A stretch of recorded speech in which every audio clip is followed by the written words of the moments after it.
Hello friends, welcome to the success classes tutorial. Friends, इस video में हम ज्ञान बिंदु संस्थान के रोशन आनंद सर के द्वारा पढ़ाए गए अंग्रेज़ों का भारत विजय को इस वीडियो में ऑब्जेक्टिव के माध्यम से हम कवर करेंगे। जो फ्रेंड्स बिहार दरोगा, बिहार पुलिस और बिहार कर्मचारी चयन आयोग इत्यादि जैसे सभी प्रतियोगी परीक्षाओं के तैयारी कर रहे हैं, उन सब लोगों के लिए यह बहुत महत्वपूर्ण सेशन है। तो चलिए फ्रेंड्स, इस सेशन को स्टार्ट करते हैं। फ्रेंड्स, सेशन स्टार्ट करने से पहले अगर आप हमारे चैनल पर नए हैं तो चैनल को सब्सक्राइब कर दें और वीडियो को लाइक और अपने मित्रों के साथ अधिक से अधिक शेयर करें ताकि सभी लोग इस महत्वपूर्ण सेशन का लाभ उठा सकें। तो चलिए फ्रेंड्स, इस सेशन को स्टार्ट करते हैं। अंग्रेज़ों का भारत विजय। अंग्रेज़ों का भारत विजय। अंग्रेज़ों का भारत विजय। अंग्रेज़ों का भारत विजय। प्रश्न नंबर 1, कर्नाटक का युद्ध निम्नलिखित में से किस विदेशी सत्ता के बीच हुआ था? कर्नाटक का युद्ध। कर्नाटक का युद्ध हुआ था फ्रांसीसी और ब्रिटिश सेना के बीच। फ्रांसीसी और ब्रिटिश सेना के बीच हुआ था कर्नाटक का युद्ध। किस कर्नाटक युद्ध को सेंट थोमे का युद्ध कहा जाता है? किस कर्नाटक युद्ध को सेंट थोमे का युद्ध भी कहा जाता है? तो प्रथम कर्नाटक युद्ध को कहा जाता है। प्रथम कर्नाटक युद्ध का कार्यकाल क्या, यानी प्रथम कर्नाटक युद्ध कब से कब तक चला था? 1746 से लेकर 48 के बीच चला था प्रथम कर्नाटक युद्ध। ये वाला जो है ऑप्शन नंबर बी में है द्वितीय कर्नाटक युद्ध, ऑप्शन नंबर सी में है तृतीय कर्नाटक युद्ध का कार्यकाल दिया गया है। प्रथम कर्नाटक युद्ध की पृष्ठभूमि थी। प्रथम कर्नाटक युद्ध की पृष्ठभूमि थी ऑस्ट्रिया का उत्तराधिकारी का युद्ध था। प्रश्न नंबर 5, प्रथम कर्नाटक युद्ध होने का तात्कालिक कारण क्या था? प्रथम कर्नाटक युद्ध होने का तात्कालिक कारण क्या था? इसका तात्कालिक कारण था अंग्रेज अधिकारी बर्नेट द्वारा कुछ फ्रांसीसी जहाज़ों पर कब्जा किया जाना। प्रश्न नंबर 6, पांडिचेरी के गवर्नर डुप्ले ने मॉरिशस के फ्रांसीसी गवर्नर ला बोर्डोनो की सहायता से मद्रास कब जीत लिया था? यानी डुप्ले ने मद्रास को कब जीता? डुप्ले ने मद्रास को जीता था 1746 में जीता था। प्रथम कर्नाटक युद्ध फ्रांसीसी सेना और किसके बीच लड़ा गया था? प्रथम कर्नाटक युद्ध फ्रांसीसी सेना और किसके बीच लड़ा गया था? तो अनवरुद्दीन के बीच लड़ा गया था। अनवरुद्दीन के बीच लड़ा गया था। फ्रांसीसी और अनवरुद्दीन के बीच लड़ा गया था। प्रथम कर्नाटक युद्ध में फ्रांसीसी सेना का नेतृत्व किसने किया था? प्रथम कर्नाटक युद्ध में फ्रांसीसी सेना का नेतृत्व किसने किया था? तो फ्रांसीसी सेना का नेतृत्व किया था पैराडाई ने किया था। प्रश्न नंबर 9, प्रथम कर्नाटक युद्ध किस नदी के तट पर लड़ा गया था? यानी प्रथम कर्नाटक युद्ध किस नदी के तट पर लड़ा गया था? तो नदी का नाम था अडयार नदी। कौन सी नदी? तो अडयार नदी। प्रथम कर्नाटक युद्ध की समाप्ति किस वर्ष हुई? प्रथम कर्नाटक युद्ध की समाप्ति किस वर्ष हुई थी? तो हुई थी 1748 में हुई थी। प्रथम कर्नाटक युद्ध की समाप्ति किस संधि के द्वारा हुआ था? यानी प्रथम कर्नाटक युद्ध की समाप्ति किस संधि के तहत हुआ था? तो एक्सेल सैपल की संधि के तहत हुआ था। द्वितीय कर्नाटक युद्ध शुरुआत कब हुई? दूसरा कर्नाटक युद्ध का शुरुआत हुआ था 1749 में हुआ था। प्रश्न नंबर 13, निम्नलिखित कथनों पर विचार करें। द्वितीय कर्नाटक युद्ध की पृष्ठभूमि विदेशी परिस्थितियों ने तैयार की। फ्रांसीसी ने चंदा साहब और मुजफ्फरजंग के समर्थन किया तो अंग्रेजों ने अनवरुद्दीन और नासिर जंग का।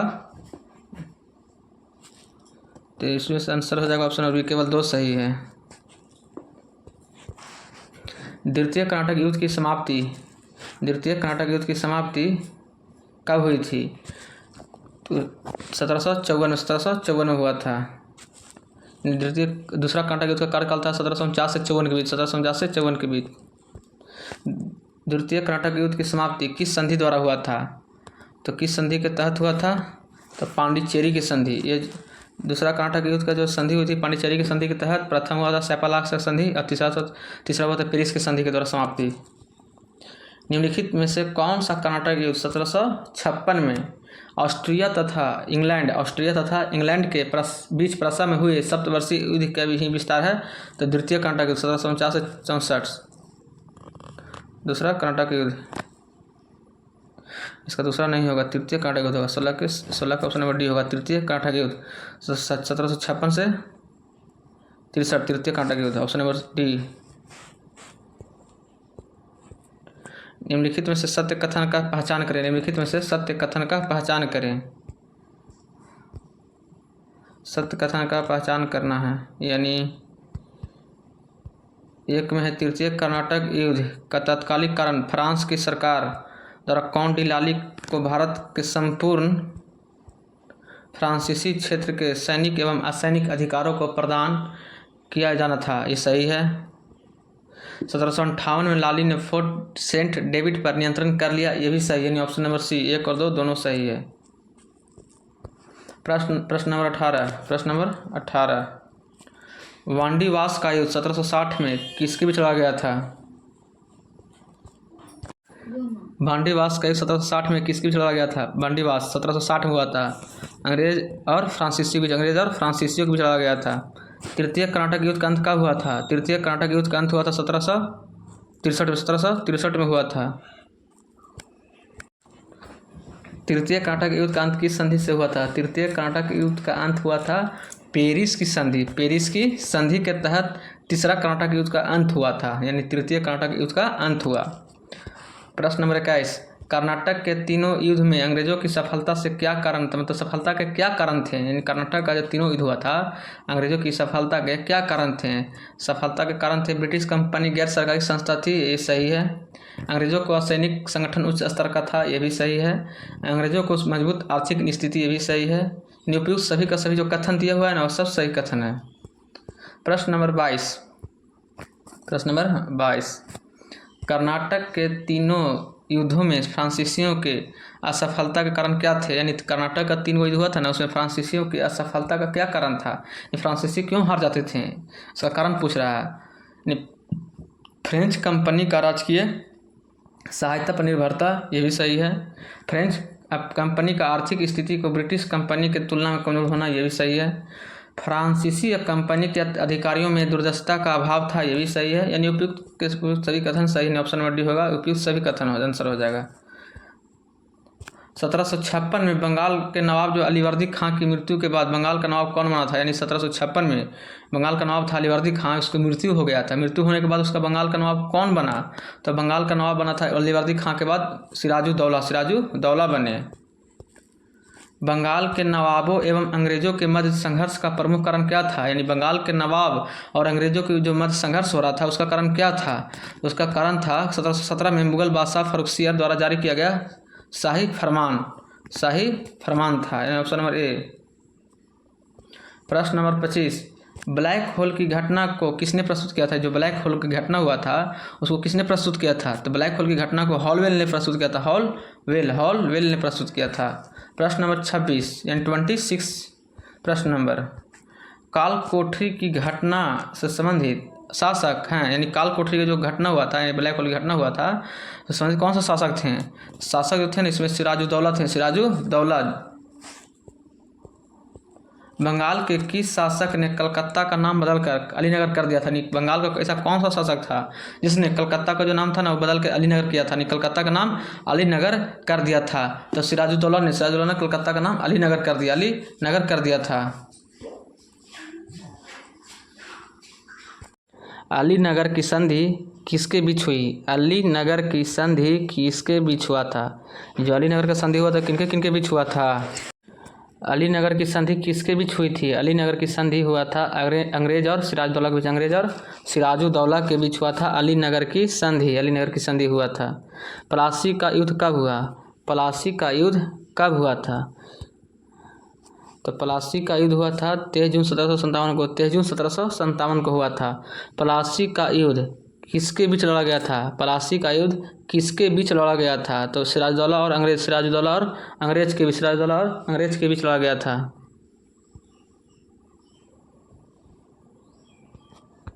प्रश्न नंबर 31। प्लासी के युद्ध में किसने सिराजुद्दौला को धोखा दिया था? यानी प्लासी का जो युद्ध हुआ था ना, उसमें सिराजुद्दौला को धोखा दिया था किसने? तो सिराजुद्दौला को धोखा दिया था मीर जाफर, राय दुर्लभ और मानिक चंद, यानी इनमें से सभी लोग ने सिराजुद्दौला को धोखा दिया था। निम्नलिखित में से प्लासी के युद्ध का परिणाम हुआ था। प्लासी का युद्ध का क्या परिणाम हुआ था? तो प्लासी का युद्ध का परिणाम हुआ था ईस्ट इंडिया कंपनी का राजनीतिक शक्ति के रूप में उदय, अंग्रेज की वित्तीय स्थिति में मजबूती, ये भी सही है, अंग्रेजों की सैन्य शक्ति में मजबूती, ये भी सही है। इनमें से सभी के सभी ऑप्शन जो है सभी है, सभी के सही ऑप्शन नंबर डी। निम्नलिखित में से किसको बंगाल के नवाब बनाए जाने का वेंसिटाट ने 1760 की क्रांति की संज्ञा दिया? तो मीर कासिम को। निम्नलिखित में से बंगाल के किस शासक ने अपनी राजधानी मुर्शिदाबाद से मुंगेर ले गया था? मुर्शिदाबाद से मुंगेर ले गया था मीर कासिम ने। अपनी राजधानी मुर्शिदाबाद से कहाँ ले गया था? तो मुंगेर ले गया था, मीर कासिम ने ले गया था। बंगाल के किस शासक द्वारा राजस्व वृद्धि हेतु एक अतिरिक्त कर खिजरी जमा लिया जाता था? मीर कासिम के द्वारा। बक्सर का युद्ध कब हुआ था? बक्सर का युद्ध हुआ था 22 अक्टूबर 1764 को, 22 अक्टूबर 1764 को हुआ था। बक्सर का युद्ध अंग्रेज और किसके बीच लड़ा गया था? बक्सर का युद्ध अंग्रेज और किसके बीच लड़ा गया था?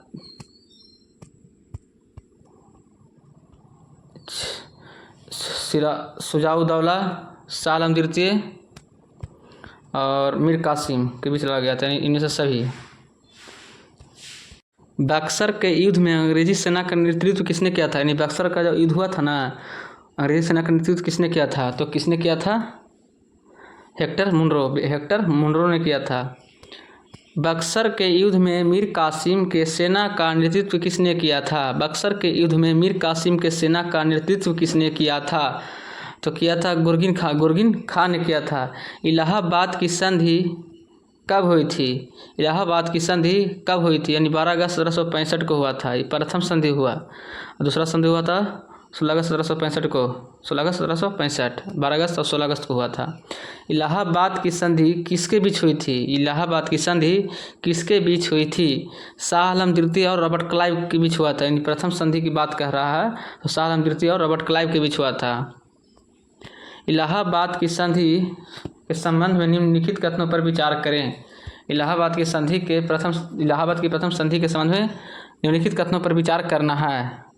यानी अंग्रेज कंपनी को मुगल सम्राट शाह आलम द्वितीय से अस्थायी रूप बंगाल, बिहार एवं उड़ीसा की दीवानी प्राप्त हुई, सही है। इसके बदले कंपनी ने मुगल सम्राट को 26 लाख रुपये वार्षिक पेंशन स्वीकार किया, ये भी सही है। 1 और 2 दोनों के दोनों सही है। बंगाल में द्वैध शासन के संबंध में निम्नलिखित कथनों पर विचार करें। यानी बंगाल में द्वैध शासन पर निम्नलिखित कथनों पर विचार करना है। यानी इस व्यवस्था के अंतर्गत प्रशासन, राजस्व वसूली तथा दीवानी न्याय का अधिकार नवाब के पास था, गलत। आंतरिक शांति व्यवस्था, फौजदारी न्याय तथा समस्त प्रशासनिक दायित्व कंपनी के पास था, ये भी गलत है। यानी ना तो 1 सही है और ना 2 सही है। बंगाल में द्वैध शासन का प्रभाव हुआ था। बंगाल में द्वैध शासन का प्रभाव हुआ था। दीर्घकाल में भारतीय व्यापार का विनाश हुआ, अल्पकाल के लिए व्यापार में वृद्धि देखी गई, कृषकों की स्थिति दयनीय हुई। इन उपयुक्त कथन सही है, सभी का सभी कथन सही है। किस विद्वान के अनुसार 1765 से 72 के मध्य अंग्रेजों ने बंगाल में डाकुओं का राज स्थापित किया था? डाकुओं का राज स्थापित कहा था? केम पनिक्कर ने कहा था, केम पनिक्कर। निम्नलिखित में किसने बंगाल में द्वैध शासन प्रणाली का लागू किया था? अच्छा, बंगाल में द्वैध शासन प्रणाली को किसने लागू किया था? तो रॉबर्ट क्लाइव ने लागू किया था। निम्नलिखित में से किसने बंगाल में द्वैध शासन प्रणाली को समाप्त किया? लागू किया था रॉबर्ट क्लाइव ने, और समाप्त किया था वारेन हेस्टिंग ने समाप्त किया था। प्रश्न नंबर 48, 1755 में हैदर कहाँ का फौजदार बनना चाहता था? हैदर कहाँ का फौजदार बनना चाहता था? तो डिंडीगुल का बनना चाहता था। प्रश्न नंबर 49, निम्नलिखित में से किस पेशवा से हैदर पराजित हुआ था? निम्नलिखित में से किस पेशवा से हैदर पराजित हुआ था? माधव राव के साथ।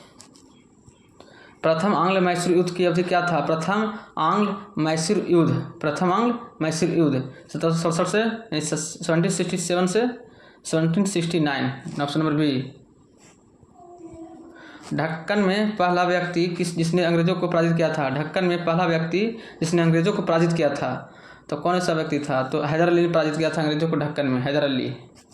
द्वितीय आंग्ल मैसूर युद्ध का कार्यकाल कब से कब तक है? तो इसका कार्यकाल है 1780 से 84।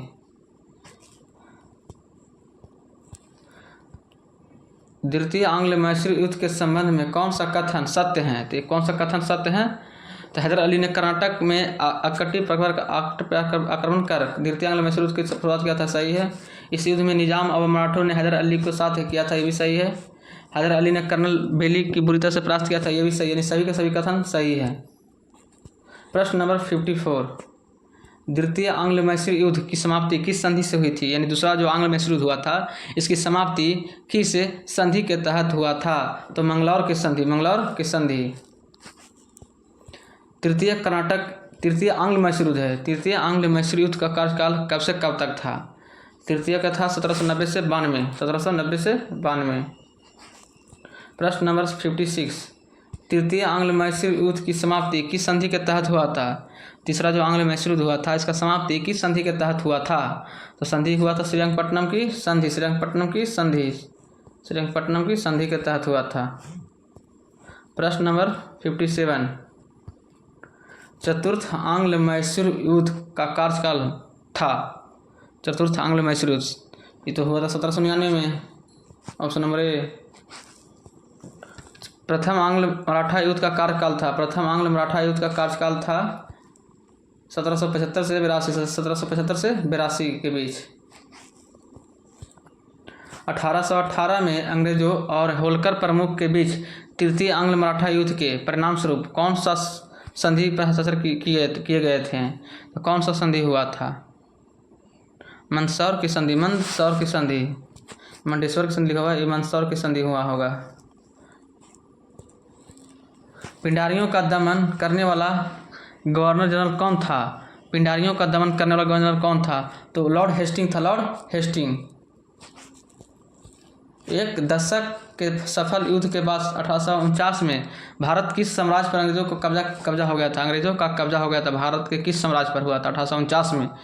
तो वो हुआ था सिख साम्राज्य पर, सिख साम्राज्य। प्रथम आंग्ल सिख युद्ध कब से कब तक लड़ा गया था? प्रथम आंग्ल सिख युद्ध में लड़ा गया था कब? तो 1845 में प्रथम आंग्ल सिख युद्ध। निम्नलिखित में से किस युद्ध के बाद प्रख्यात कोह-ए-नूर हीरा यानी कोहिनूर हीरा ब्रिटिश मुकुट को समर्पित कर दिया गया था? तो कब किया गया था? तो द्वितीय आंग्ल सिख युद्ध 1848 से 49 के बीच किया गया था। प्रश्न नंबर 64, प्रथम एंग्लो सिख युद्ध किस शहर का हिस्सा नहीं था?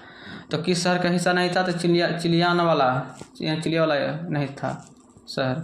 किस विदेशी यात्री ने महाराजा रंजीत सिंह की तुलना नेपोलियन बोनापार्ट से किया था? तो विक्टर जैकोमांट का।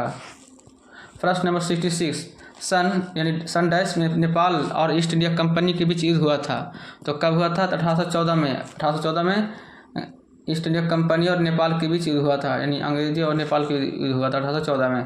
प्रथम एंग्लो बर्मा युद्ध 1824 से 26 के बाद कौन सी संधि हुई थी? तो संधि हुई थी यांडबू की संधि हुआ था।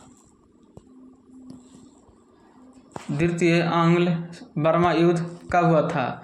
द्वितीय आंग्ल बर्मा युद्ध कब हुआ था? तो 1852 में हुआ था। 1852 में हुआ था।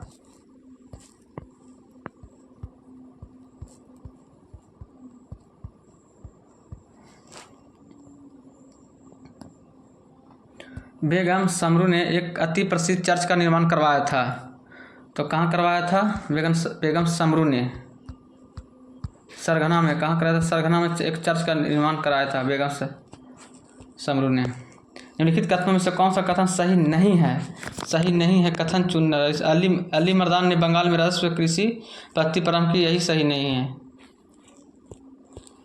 आंग्ल नेपाल युद्ध जिसके शासनकाल में हुआ था, वह मतलब किसके शासनकाल में आंग्ल नेपाल युद्ध हुआ था? तो लॉर्ड हेस्टिंग के शासनकाल, लॉर्ड हेस्टिंग के शासनकाल में हुआ था। सुगौली की संधि हुई थी, सुगौली की संधि कब हुई थी? सुगौली की संधि हुई थी 1815 में, 1815 में। निम्नलिखित में से कौन सा युग में सही सुमिलित नहीं है? तो कौन सा युग में जो है सही सुमिलित नहीं है? हेक्टर मुनरो बक्सर का युद्ध सही है। लॉर्ड हेस्टिंग आंग्ल नेपाली युद्ध ये भी सही है। चतुर्थ आंग्ल मैसूर युद्ध लॉर्ड वेलेस्ली ये भी सही है। लॉर्ड कर्नवालिस तृतीय आंग्ल मराठा युद्ध यही गलत है, ऑप्शन नंबर डी सही सुमिलित नहीं है। प्रश्न नंबर यानी क्वेश्चन नंबर है गया 74 74। तृतीय आंग्ल मराठा युद्ध संबंधित है, तृतीय आंग्ल मराठा युद्ध संबंधित है लॉर्ड हेस्टिंग से, लॉर्ड हेस्टिंग से संबंधित है। सर टॉमस मुनरो किन वर्षों में मद्रास के गवर्नर रहे? किन वर्षों में रहे थे? तो 1820 से लेकर 1827 के बीच मुनरो मद्रास के गवर्नर रहे थे। निम्नलिखित कथनों पर विचार कीजिए, निम्नलिखित कथनों पर विचार कीजिए। पानीपत के तृतीय युद्ध में अहमद शाह अब्दाली ने इब्राहिम लोदी को पराजित किया था। पानीपत का तृतीय युद्ध में नहीं, गलत है। तृतीय आंग्ल मैसूर युद्ध में टीपू सुल्तान की मृत्यु हुआ था, यह भी गलत है। प्लासी के युद्ध में सिराजदौला की पराजय के लिए मीर जाफर ने अंग्रेजों को सिर मिली का षड्यंत्र रचा था, हाँ ये सही है। निम्नलिखित भारतीय शासकों में से कौन था जिसने विदेशों में आधुनिक पद्धति से दूतावास स्थापित किया था? तो टीपू सुल्तान ने किया था। निम्नलिखित घटनाओं पर विचार कीजिए, निम्नलिखित घटनाओं पर विचार कीजिए और उनको कालक्रम अनुसार व्यवस्थित कीजिए।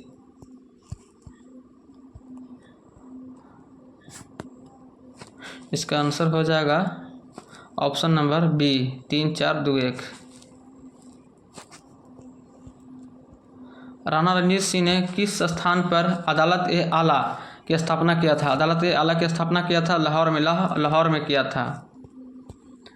एक्सल सैफल की संधि 1748 के संदर्भ में निम्नलिखित कथन पर विचार कीजिए। प्रथम कर्नाटक युद्ध की समाप्ति सही है और अंग्रेजों को मद्रास पुनः प्राप्त हुआ, यह भी सही है, यानी ऑप्शन नंबर सी यानी 1 और 2 दोनों सही है। प्रश्न नंबर 81। निम्नलिखित में से किसने 1755 ईस्वी में डिंडीगुल, मैसूर और आधुनिक शास्त्रागार की स्थापना की थी? तो किसने किया था? हैदर अली ने किया था। सूची 1 को सूची 2 से मिलान करना है, सूची 1 को सूची 2 से मिलान करना है। प्रश्न नंबर 82। यानी प्रथम कर्नाटक युद्ध सैफला की संधि, एक्सेला की सैफल की संधि। तृतीय कर्नाटक युद्ध पेरिस की संधि। द्वितीय कर्नाटक युद्ध अरिनायक युद्ध हुआ था। प्रथम मैसूर युद्ध ब्रिटिशों की हार, यानी 4-1-3-2 4-1-3-2 ऑप्शन नंबर सी। बक्सर की लड़ाई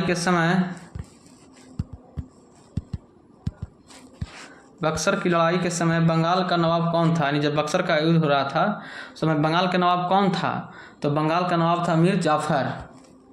सिंध पर ब्रिटिश ने कब्जा कब किया था? यानी सिंध पर ब्रिटिशों ने कब्जा कब किया?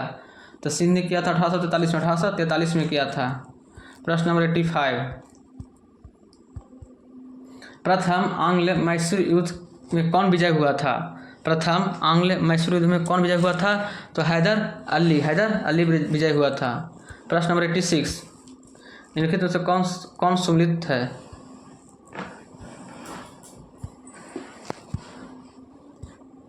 प्रश्न नंबर 86 यानी सुमिलित है चतुर्थ आंग्ल मैसूर युद्ध। टीपू पराजित हुआ और युद्ध में मारा गया था। चतुर्थ आंग्ल मैसूर युद्ध में 1799 में हुआ था लॉर्ड वेलेस्ली के समय। 1802 की बसिन की संधि पर हस्ताक्षर किसके मध्य हुआ था? तो बसिन की संधि में हस्ताक्षर हुआ था किनके मध्य हुआ था? तो अंग्रेज और बाजीराव द्वितीय के बीच हुआ था, यानी बसिन की संधि हुआ था 1802 में। प्रश्न नंबर 88। सिराजदौला के विरुद्ध षड्यंत्रकारियों में निम्नलिखित में से कौन शामिल था? कौन शामिल था? यानी उपयुक्त सभी के सभी शामिल थे। प्रश्न नंबर 89। ब्रिटिश जनरल जिसने हैदर अली को पोर्टनोवा के युद्ध में हराया था, तो कौन हराया था हैदर अली को? तो हराया था सर आयरकूट ने हराया था। प्रथम अफगान युद्ध कब हुआ था? प्रथम अफगान युद्ध कब हुआ था? 1839 में, 1839 में हुआ था।